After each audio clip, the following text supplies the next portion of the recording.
That's the question. What could companies do in order to move the needle in terms of hiring? Because if we're focusing at the top end, we are not going to get there. I mean, we're going to get 6 or 7 Latinos, more or 10 or 12, but we're moving to a majority-minority paradigm. So, if we focus on the top end of the merit, are we going to get there in 20 years?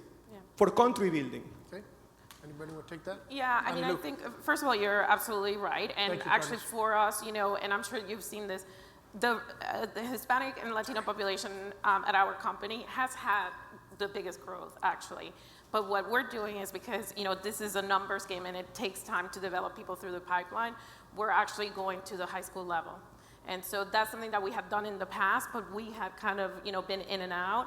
And we've decided that our strategy is going to be long-term, and we're going to start to, go to where people are and tell them about us and teach them about, the many opportunities that they have. And if they don't come to us, maybe they'll go to one of the other great companies. But we're very targeted and focused on that.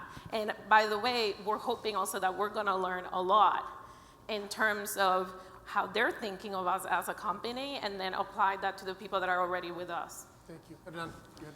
Yeah, I mean, look, you all know the number, right? In 2050, we will be 30% of the US population with the highest labor force participation rate. 1 of 3 of us will be Latinos, right? Either the United States actually creates highly educated labor force and stays competitive in the world arena, or we become a country of laborers. That is the why we are facing, right? Now, it's multidimensional, right? It starts at the community level, probably even before high school, right? And the aspiration that I will not be a blue-collar laborer, but that I can actually go in a white-collar profession, right? And the schools have to make it affordable, because if not, I will not go to school. I will have to work to feed my family. And then the corporations need to change their decision algorithms to bring more of those people in. So it is, what you're raising is probably the biggest concern that the macroeconomists have about the United States, right? But it is a multi, dimensional problem that has to be addressed from multiple places. Okay, thank you. I just wanted to make an observation, a response to the first question. When we think about the various issues that we confront, they happen at different levels. And so, we put together this event to kind of focus on the issue of retention and advancement of professionals into the higher levels of corporate organizations.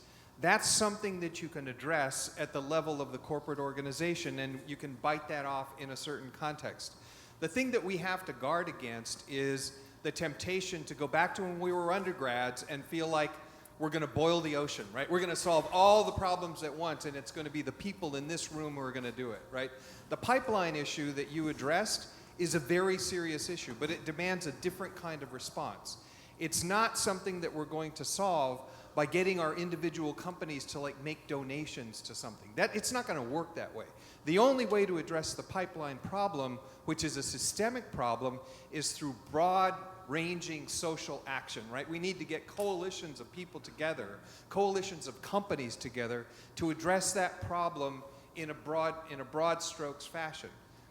Similarly, there are going to be things in particular professions. I'm a lawyer, so we have our bar associations. We have our minority bar associations that can attack issues in our profession. And so we need to make sure that we bite off these various issues that can have enormous dimensions, bite them off in the right context, and don't get ourselves involved in trying to boil the ocean. Mm-hmm. Thank you.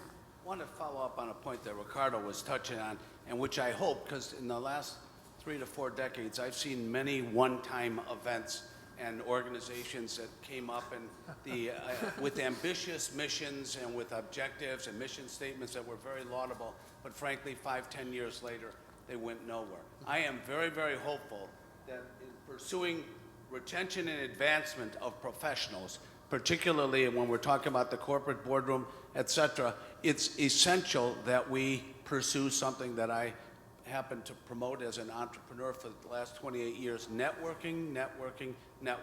And I'll tell you, this is an unbelievable, unique collection of professionals and leaders and corporate stars in our community, many of whom, I've been around a long time, and I'm flattered to be part of this group, seeing what an august body that's here in New York today. And I'm hoping that all of us will take this to the next step, not let it die here, whatever that is. I applaud all these sponsors, MetLife, Goldman Sachs, Kaiser, Facebook, Hispanic Executive. Let's not leave it in New York in 2015. Let's make sure we follow up with something big and dynamic. Right?